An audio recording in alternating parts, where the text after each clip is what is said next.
Hi, everyone. My name is Kirk Bachman, and welcome back to The Ultimate Dish. In today's episode, we're speaking with Elle Simone Scott, a culinary maverick and highly sought-after food stylist, culinary producer, and test cook. Elle has collaborated and contributed her unique styling abilities to the Food Network Magazine, the Cooking Channel, the Katie Couric Show, CBS Corporation, ABC's The Chew, and Bravo's Chef Roble and Company. She is the founder and CEO of SheChef, a professional networking organization for women chefs and allies of color. And she is also the first African-American woman to serve as the resident food stylist and test cook on America's Test Kitchen on PBS. Join us today as we chat with Elle about her passion for food, mentoring, and forging a thriving career after surviving ovarian cancer. Chef Elle, welcome. Thank you so much for being with us this morning. How are you? I'm great. Thank you for having me. I'm very happy to be here. Absolutely. It looks sunny there. It looks sunny in Boston. It's really a nice day. We're kind of getting that layover warm fall. So I'm not complaining. Nice. Yeah. The weather's beautiful in Boulder, Colorado. We have had no snow in Boulder or Denver. Isn't that like a record? Yeah. It is a record. It is a record. There has never been a November where there was no measurable snow in Denver. Wow. So ski areas are nervous. Yeah, I can imagine. But we're driving to work in a much easier fashion than before. So travel. Talk about travel a little bit. You were just on the other side of the world, weren't you? Yes. I had the distinct pleasure of getting to go to Africa for about a little over 2 weeks. Wonderful. Wow. It was very beautiful. I mean, it's unlike any experience I've ever had. I mean, as an African American, taking a trip to the motherland, is it's a really big deal. It was quite a pilgrimage. It was not just like physical, right? Physically going, but mentally, sure, emotionally, it was everything. And for our audience, that's Remy in the background. That's rooting around a little bit. Your beautiful puppy. So yeah, your big, beautiful puppy. My big, beautiful puppy. She does not want to keep the bone on the rug right now. We talked about this before I started. Why would she? I know. So what was the COVID protocol pretty intense in terms of, it's probably what, 2 or 3 flights to get all the way over there? There were 2 flights. I took a flight from Boston to Atlanta, and Atlanta has a connecting flight to Nigeria. And it was very basic. A 72-hour COVID test. You had to have proof of vaccination. I'm fully vaxxed. So it was relatively easy. It started to get a little bit more complicated upon my return because the new strain had been discovered. And so things were just starting to tighten up, like right after I got back, probably a day or 2 after I got back. They changed the restriction from 72 hours to 24 hours. Okay. Wow. Yeah. So I was able to fly under the radar, but COVID tested, both coming and going, no problems, had a wonderful time, felt safe. Yeah. And did you go over with friends? I did actually. It was a spiritual retreat of sorts, a lot of meditation, yoga, clean eating. It was just what the doctor ordered right before the holiday starts. Absolutely. Are you ready for the holidays, by the way? I'm never ready for the holidays. Okay, there you go. It's a lot of prep. I would have been disappointed if you were. I love that you say clean eating. That is a theme today, isn't it? Yeah. I mean, and honestly, depending on where you are in the world, it's really not a whole lifestyle. I mean, it is, but it isn't, right? Like, I feel like here in the US, we have to make the conscious decision and effort to eat more clean, when in other countries, like, their food every day comes straight from the ground. Like, you go to the market, the food has come from the farm, you take the food to your house and then you cook it, right? Like, it's kind of like an organic, no pun intended, farm to table experience. Yeah. And it's getting better here in the States. It's getting better, especially here, like at Escoffier at the Culinary School. We spend a lot of time trying to emphasize encouraging students to know where their food comes from, right? So first and foremost, many, many, many thanks for for serving as our keynote speaker as recently as yesterday when Escoffier graduated over 2,000 students. So everyone hung on your every word. They were very inspiring. And during your speech, you talk about a recipe for success. So my first question is, and I think I know the answer, but do you think that having a plan, a recipe for success is important, particularly for young culinarians versus just waiting to see what happens, which so many young people like to do today, right? Yes. I think that having some idea of what you want to do with your future is helpful, right? I feel like you need to have it completely mapped out step by step, day by day? No, I think there's room, right, for having a guide for your goals and having experiences that happen organically, right? Like some of the best parts of my career were those times where I stumbled upon an opportunity and I just said yes, even if it wasn't directly related to what I thought my immediate plan, right? Okay. Okay. So that ability to pivot is important. Extremely important. And also just being willing to learn skills that you didn't expect to learn along the way, right? Like we learn a lot in school and a lot of it is applicable, right? But there are certain opportunities that just come around that you don't get in school, right? These life opportunities, and saying yes to those has been my key to success. And I definitely encourage young people, new graduates, older people, say yes to those new experiences. Yeah, serendipity is a beautiful thing, whether it's in a relationship or in a career, right? So isn't it? I love serendipitous moments. I live for them. I literally live for them. Absolutely. Yeah. So you mentioned career. Let's talk a little bit about yours. I was exhausted introducing you. There's a lot. So you're from Michigan, right? Yes, from Detroit. All right. So Michigan State or University of Michigan fan? Well, I'm Eastern Michigan University, so neither. Okay, so there you go. Yes, neither. Go Eagles. Yeah. There you go. How did you get started in cooking then? Well, I mean, it was really born out of necessity. First, let me say I've always enjoyed cooking, and I come from a family of excellent cooks. I'm not the best cook in the family. I say this all the time. I'm not the best cook in the family. I'm just the only one who pursued it professionally. But I've always enjoyed cooking with my family members. It's just something that we've always enjoyed doing together. We're a little competitive with it. So when the recession hit in the early 2000s, I was a social worker, and the agency I was working for lost their funding. And I was put in a place. I was at a crossroads. I was put in a place where I had to decide what my next move would be. But my very first job, when I was 15 years old, I was a server at a restaurant. The brand is, it's a Michigan-based brand called Auguste Kitchen. A lot of people are familiar with it. Okay. Excuse me. And so I started, my very first job was in hospitality, being a server. I enjoyed it. I mean, of course, I enjoy bringing home cash tips every day, but I enjoy seeing people's satisfaction with their food when it's done right.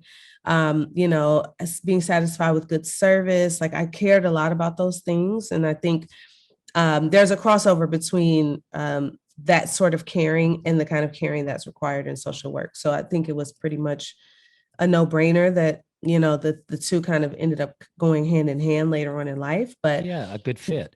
Yeah, feels but like it was a good fit. It is a good fit, and it makes sense, right? So it was pretty much just losing my job, and figuring out what to do next. And I was still working in hospitality. I was a hostess for Darden Corporation, which is Olive Garden and a host of other restaurants. Yeah. And I went to that job, which was kind of my part-time job. And I was like, hey, I need some more work. Do you have more hours? And I just kind of flung into the hospitality full time, naturally and happily, actually. I love that job, so doing more was great. a perfect example of being able to pivot, right? Yes. When things change. So a lot of guests that we talk to point to, rather than food icons, they point to a nana or a mother or a father who influenced them in the kitchen. Mm-hmm. What you mentioned family already, so is there a particular icon that was really kind of a sort of a mentor or an inspiration to you, or was it all family, sort of like, wow, my family really cooks well, so I've got to cook pretty well as well? Well, I would say my grandmother was probably the original icon for me, right? But she had three sisters, well, two sisters and a brother. And, their respective children and grandchildren enjoy cooking with them as well, right? It was just kind of like our thing. But I spent a lot of time with my grandmother as a young person. I grew up in a single parent home. And Mm-hmm. so my grandmother was a huge support for my mother while she put me through private school and all these great things. So we got to spend a lot of time together, and I would be there with her cooking, helping in the kitchen and just talking. We really just enjoyed each other's company and learning. Yeah. in learning. Yeah. And during the holidays, I don't know how familiar you are with being able to be in the realm of adult conversation. Like you couldn't just be a child sitting around listening to adults talk. Okay. You had to have a job, right? You had to be being busy, and so prep work is what we call it in the culinary industry, was the job of the child who wanted to be in the midst of the adults. And so my job became picking the greens, shelling the peas, washing the vegetables, so if I wanted to be around, I had to be busy. And so that was pretty much how it started, and once I got the green light to move on from washing and prepping vegetables, I'd ask, can I make that, or can I start this? And, so over the years, my responsibilities would graduate, and that's not to interrupt. That's such a beautiful story. And my mind immediately goes to respect for the craft, right? So yes, respect for the kitchen, respect for the food that you're working with, respect for your role in the greater picture, right? And yes, it's almost like it happens subliminally, right? In yes, your home and many homes like yours, right? I love that. Similar for me. There was just kind of an expectation, it's like you're going to scrape the floor in the bakery before you actually can put something together on the table in the bakery, right? Did I read this correctly? I want to talk about your culinary education and how that sort of evolved at CIA and all of that. But did I read this correctly that you have a master's degree in the entertainment business? I do. I love that. I want one of those. So Yeah. is that after culinary school or? It was, yes. I actually graduated from the Culinary Academy of New York. A lot of people get it mixed up with CIA, but it's the Culinary Academy of New York. They later became Star Career Academy, but I graduated from there in 2010. I got my degree in entertainment business in 2013 because I interned at the Food Network and realized that I wanted to get into food media more than I wanted to be in a commercial kitchen, if you will, although I did maintain those jobs at the time, but culinary media, it grabbed my heart, Kirk. It snatched my heart. Yeah. Yeah. So how does someone get an internship at the Food Network, particularly around that time when the Food Network was just taking off? It almost seemed like an exclusive club, right? It was very much. As fate would have it, a former student had a relationship with an organization called the Black Culinary Alliance, the BCA. And the founder of the BCA is Alex Askew. And good friend of mine. Yeah. I love Alex. Yeah. Alex is great. Wow. And he formed a relationship with some executives at the Food Network and created this relationship between this very small trade school and the Food Network. It was serendipitous. Like it wasn't even an option when I enrolled, and I didn't care, but yeah, he formed that relationship. And I think I was the third person to intern at the Food Network from the Culinary Academy of New York. That's amazing. That's yeah. amazing. I'm going to ping Alex today. It's been too long. I love it. I love it. Yeah. So you're, I'm going to embarrass you a little bit. So you're very sought after in this space, right? Food styling. I want to talk about that. Culinary TV producing, which I'm sure is a whole different sort of world, right? You've spent a lot of time behind the camera, as well as in front of the camera as a host and on air personality. Escoffier's got this beautiful relationship with America's Test Kitchen, and I love the Walk-In, your podcast, right? Thank you. Over the years, I can't recall how many times you went to the Walk-In to have a conversation with an employee. That's just where you went, right? Yeah. First of all, you were hot, right? And sweating. Yes. And you needed a private place. Meet me in the Walk-In, right? Meet me in the Walk-In. Yeah. We're going to talk through it. And so I was listening to a few of the podcasts that you've done. And one of my favorite is Kristen Kish, who was or is a graduate of a school in Chicago that I ran for a while, and great person, great chef, great speaker. She addressed our students as well. And I love that she mentioned in the podcast, and I didn't prep you for this, so I'm going to catch you off guard, but here's what she said. She said that she could, quote, convince anyone that she could run their kitchen, end quote. And what I loved about that is that it sort of reminds me a little bit of me when I give advice sometimes to students who feel like, boy, I'm not going to apply for that job. I don't think I'm worthy. I don't think I'm ready. And I like to tell students that I've never applied for a job that I was qualified for. I just figured I'd work it out, right? I would try my hardest. Do you have a little bit of that in you as well? I have a lot of that. A lot. Are you kidding me? That's been like the whole crux of my career. I could do that. Yeah. Seeing something and just having a desire to want to do it and excel at it. And also, being a part of a really good network of people who have done that work and not being afraid to tap into the network, right? Like, sure. I don't ever have to actually have done it if I can find someone who's willing to teach me or support me, mentor me, guide me, right? Like, I can figure it out. If there's food involved, I know food. I got that. You're right? Comfortable. So was building a great reputation for yourself serendipitous, or was there a recipe for that? Was that the goal when you went to the Food Network? It was a hybrid of both. I think I definitely wanted to go in and do my best, because at the time I was a young Black woman, and I knew that I would be representing future young Black women who would come behind me. And I wanted to not only pave a proper path, but also leave the best impression.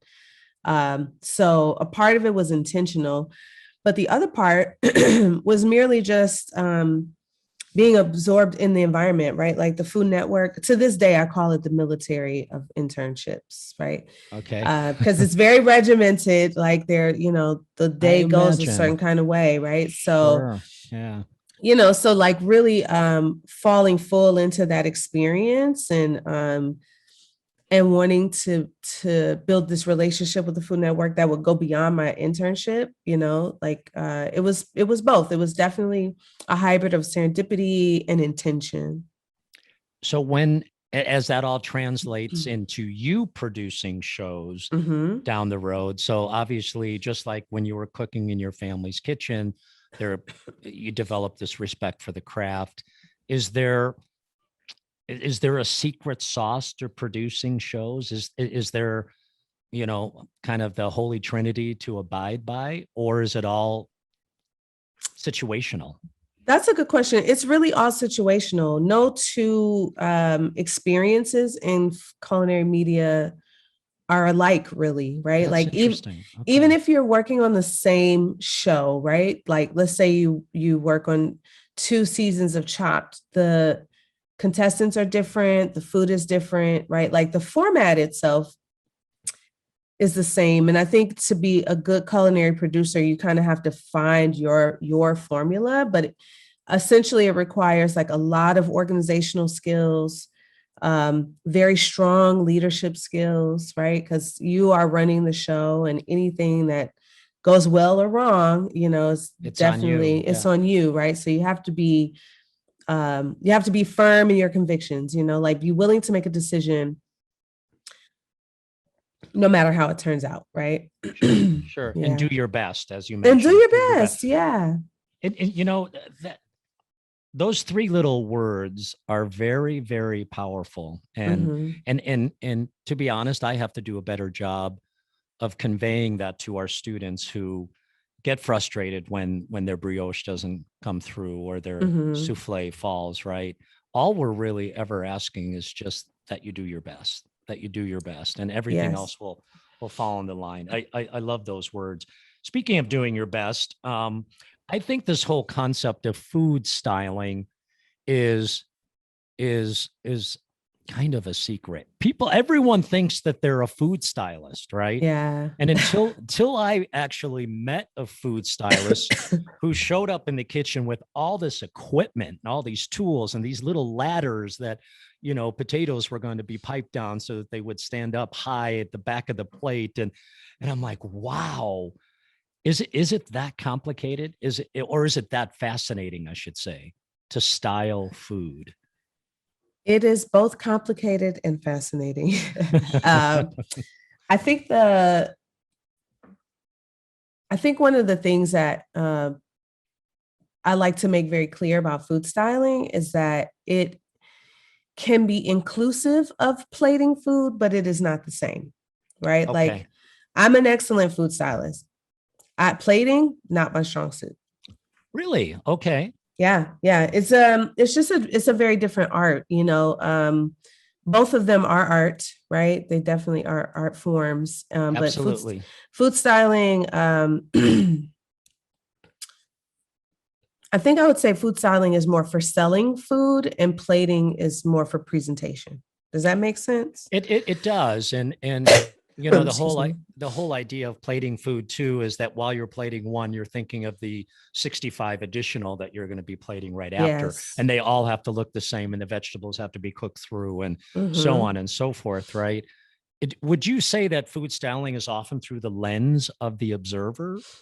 Yeah. So you're almost having to think of, what does this look like for my client and for my client's clients? Always. Yeah. Pressure. Seems stressful. If it's really not, I mean, we all have a little pressure to perform, our jobs well, right? Like that just exists. But if you go into every project being very clear about what your goals are, like what you're selling and to whom you're selling, it actually makes your job so much easier. Like if I know that this food that I'm styling is to appeal to 10-year-olds, completely different approach. Yeah, okay. It's a completely different approach, right? So just knowing your client, knowing who your client's client is, and being prepared, doing some research before you ever go on a shoot to make sure that you can actually deliver. I was speaking with someone a few months ago, and he's been in the food business and tech business and all of that. And we asked, what's your greatest advice for any entrepreneur? And his simple advice was, like your customer, like your client, try your hardest, just like with us, like your students, right? Yeah. They're the client, and that's half the battle, right? Don't get upset when somebody sends some food back, right? It's just move on. Yeah.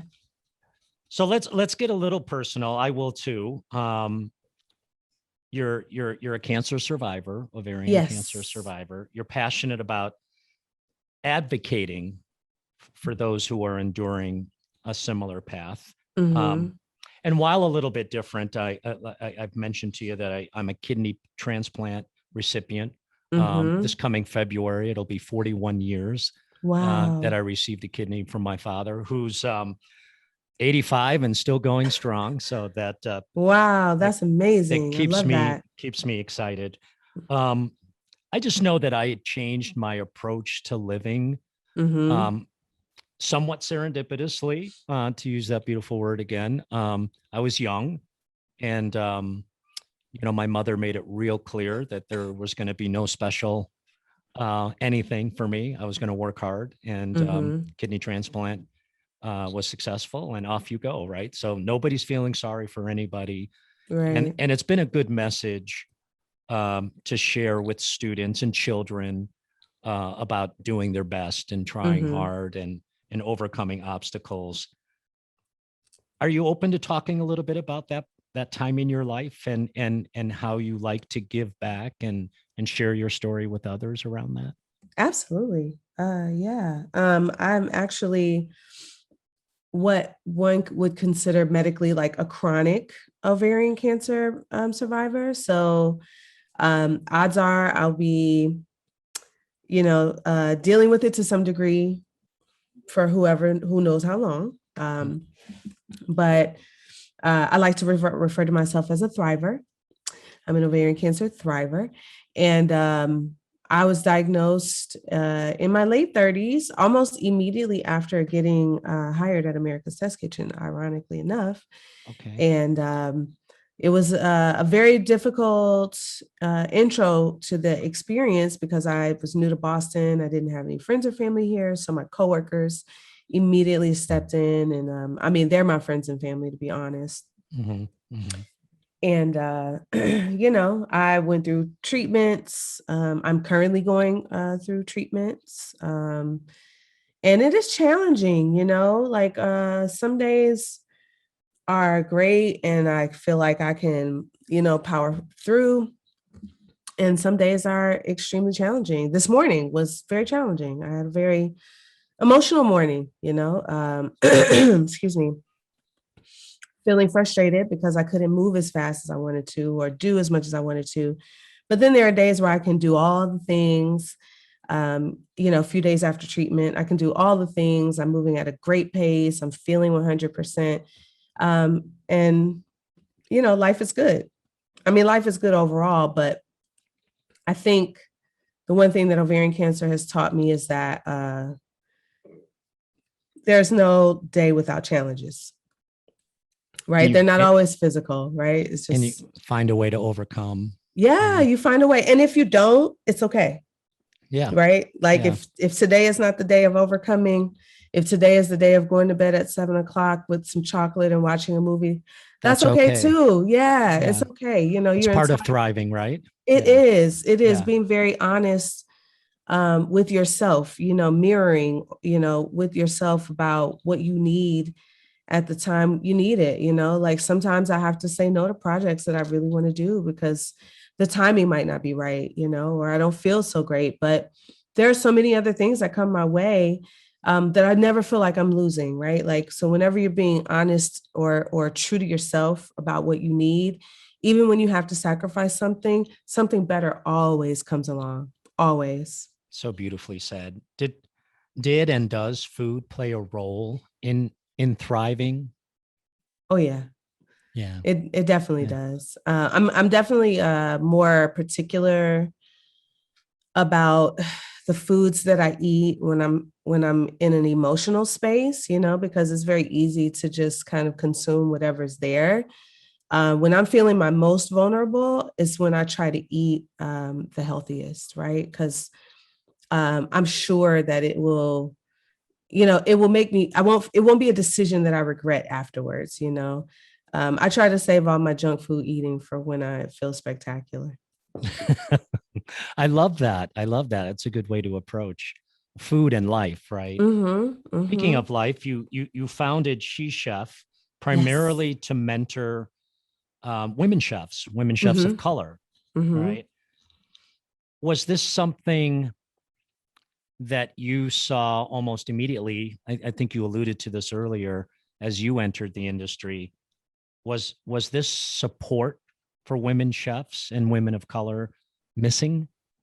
Yeah, it definitely was missing or scant at best, but It really came about because after I finished my interim of interning at the Food Network, it was each of our responsibility to groom the next person who would come behind us. Oh, that was a formal sort of process? Yeah, it was kind of Okay. like, who do you think, from your peers, like who is exemplary, good attendance, and this and that.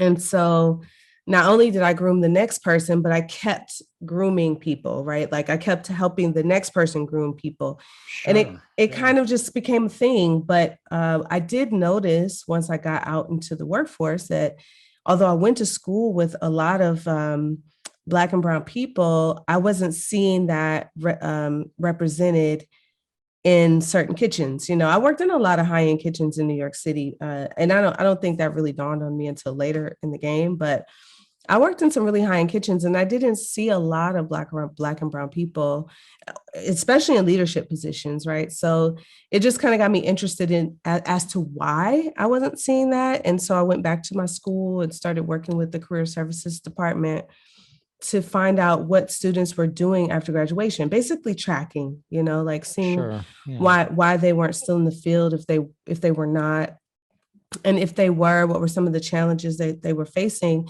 And a lot of them were, things like childcare or non-traditional work hours or, some of the things that any of us could face in the culinary industry, right? And so I just wanted to be a support so that they could continue to do the work that they love to do and figure out how could I make that doable? Like, could I be a babysitter sometimes? Could I take the train with you when you have to be at work at 5 a.m.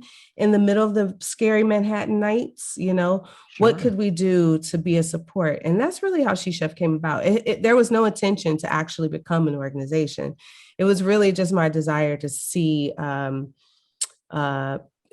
people doing the work that they loved Walking and not the having walk. to quit. Yeah. Just love that. Yeah.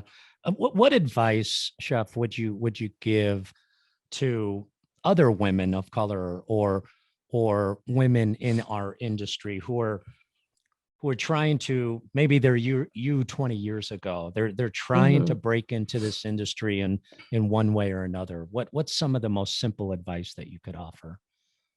Don't take no for an answer. That's good advice for me too. Yeah, I never take, I mean, anyone will tell you, I never take no for an answer. No for me means maybe later. It means come back in 6 months. It means anything but no. I never take no for an answer. And I think it's been that resilience, that persistence that has really gotten me far. Like I keep trying. You really can't knock me down. I think that's why I'm a cancer thriver. Because you can't, you can't knock me down easy. It takes a lot. You don't take no for an answer. No. I love that. Well, we've come to the end of our time. You're an absolutely beautiful person. I just love chatting with you. Such great advice. The name of our podcast is The Ultimate Dish. And so this is my favorite part of the chat because we get to ask the chef, what is the ultimate dish? Wow. Okay. The ultimate dish is one, it's family style, right? It's one that you can share with the people that you love. The ultimate dish is a dish that you can learn something about someone from by tasting and talking. I like that perspective. Yeah. The ultimate dish is a dish that leads to the next dish, right? Like when you get up from the table, you're already making plans to get together for that same experience another time in the future. And it's not because you're still hungry. Nope. It's because you're motivated for the next. I love that. Yes. I love that. No one has said that. I love that. Chef, thank you so much for joining us today. I really, really appreciate it. And hi to Remy. Honor. Remy was beautifully behaved. She's asleep right now. There you go. I do that to people. Yeah, I put people to sleep. So thank you again. We appreciate your time so much. Thank you for having me. All the best of luck. Thank you. Thank you for listening to the Ultimate Dish podcast, brought to you by Auguste Escoffier School of Culinary Arts. Visit escoffier.edu/podcast, where you'll find any materials mentioned during the podcast, including notes, links, and other resources. You can also browse other episodes and subscribe.